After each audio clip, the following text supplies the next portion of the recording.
Hey guys, Mark here. I'm introducing a new fragrance series on my channel, which is going to highlight a Perfumier and what they have done to the genre. So this is totally different from what I usually do, and most videos or most fragrances that we highlight, we don't really spotlight the people that actually do this stuff. You know, when you buy a bottle of fragrance, their name is not on here. You don't know who made this. It says Cartier, big, huge letters, Déclaration, that's it. It doesn't say Jean-Claude Ellena has done this. They're just, you know, advertising their own brand. And it's sad to see that, but I'm hoping that I can spotlight these Perfumiers. I know these videos won't be for everybody. This might be for the real true fragrance heads that really enjoy fragrances. Might want to know a little more about the Perfumiers. So hopefully I can do that for you guys. So Jean-Claude Ellena was a no-brainer. It's my first one to highlight. This guy's my favorite Perfumier. And it's kind of silly because I really don't like summer, spring fragrances that much, because we really don't get that much hot weather here in Canada. So it's funny to see that these fragrances or this Perfumier is my favorite, because I really don't use his creations that much because of the weather here. But either way, Jean-Claude Ellena was born in France, in Grasse, in 1947. Obviously he's a French Perfumier. His father actually was a Perfumier also, and his daughter's a Perfumier too, which is Céline. So he's a second generation Perfumier, and so it's been spanning through 3 generations now.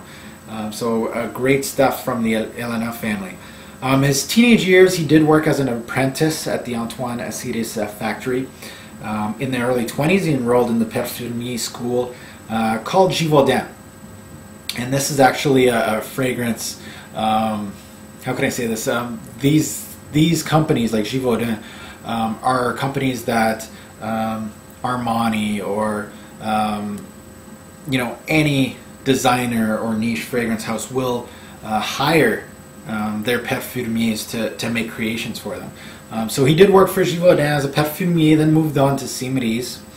Then he was of course, the in-house Perfumier for a different company. Then he moved on to Hermès. In 2004, Hermès brought him on as an in-house Perfumier. Now, some of you might know, some might not, but most companies like Armani, Perry Ellis, YSL, Gucci don't have an in-house Perfumier. What they do is they hire these firms, and then they go, this is what I want, and then they send out one of their Perfumiers to do this stuff for them, and then they send let's say little samples to the company ahead of the company. They smell it and they go, this is not what I want, this is what, and then they just work together, and then once the fragrance is done, they give a big fat check to the company, and that's how the Perfumier gets paid. I know Chanel has an in-house Perfumier, and which is Pudge, and most companies don't want an in-house Perfumier because they don't make enough money off their fragrances to really, they want to make as much money as they can. And having an in-house Perfumier, that means you have to pay this guy full-time, also have to pay for all the chemicals he has to use to make these fragrances. So it might get quite costly, but like a house like Chanel that makes tons of money off their perfumes for women and men, they can afford an in-house Perfumier. So it was really what would I say? I would say an unexpected move by Hermès. Very underrated move, but a brilliant move, to be honest with you, to snatch up Mr. Ellena.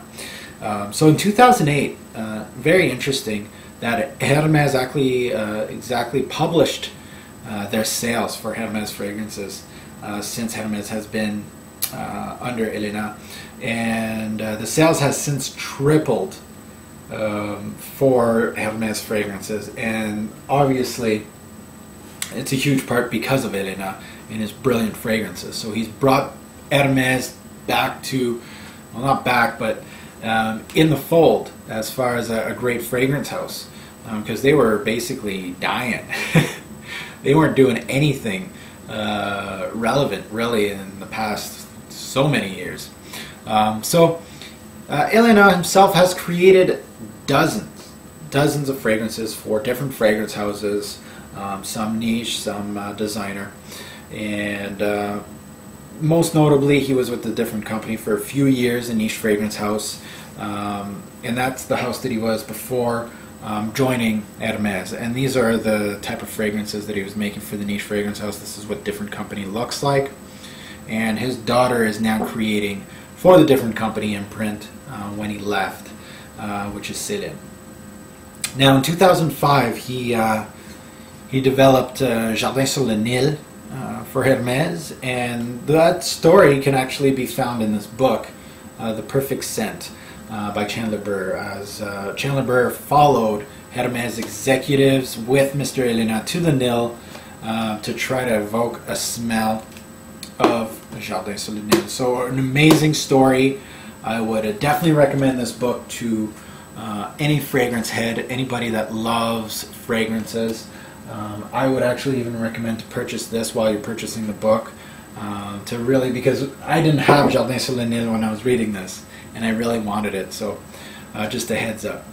Now, Jacques-Claude Ellena, a few quotes from him. I'm just going to quote him once. He was quoted as saying, "I'm a pilferer, a thief, a scavenger of scents," which he said in the 2000 issue of Women's Wear Daily. So definitely Ellena, one of those guys, one of those fragrance heads that really does really simple but very beautiful scents, and he really does quality stuff. So let's take a look at what I have available from Jean-Claude Ellena and my thoughts on these fragrances that he made. So first of all, Acqua di Parma's Colonia Assolta, which he did with Bertrand Ducheffour, another great Perfumier, an awesome summer scent. I really felt that this had an old man vibe to it because of the powder in this fragrance, but it's starting to grow on me much more. One of his most expensive fragrances is from the Frédéric Malle fragrance house, which is Bigarade Concentré. I think this is the most beautiful summer scent that I've tried in a while, so really nice composition. One of the best rose-based fragrances out there right now, Rose Poivrée, and definitely goes with the name. There's a lot of rose in here, like almost rose petal-like, and a little bit of pepper, a little bit of kick. Now, let's go into the designer fragrances that he's made for different houses. Lalique, he's done Eau de Lalique, very nice unisex fragrance. Now a tea-based fragrance from Jean-Claude Ellena, that's a no-brainer for me. Eau Parfumée du Thé Vert, great fragrance made in the 90s. Now Cartier fragrance, Déclaration, beautiful fragrance by Mr. Ellena. Now his fragrances for Hermes, we have of course his newest edition, Voyage. We got a masterpiece, Terre d'Hermes, different, very different from Ellena. He threw a little bit of dirt in there to confuse me. And his Jardin series, I only have two of them. I got Mousson and I have Sur le Nil. Also, two very good fragrances. I like Nil better, but that's personal preference.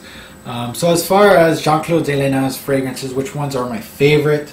My top three would have to be from the niche side of things. It would have to be Bigarade Concentré. I really enjoyed this fragrance.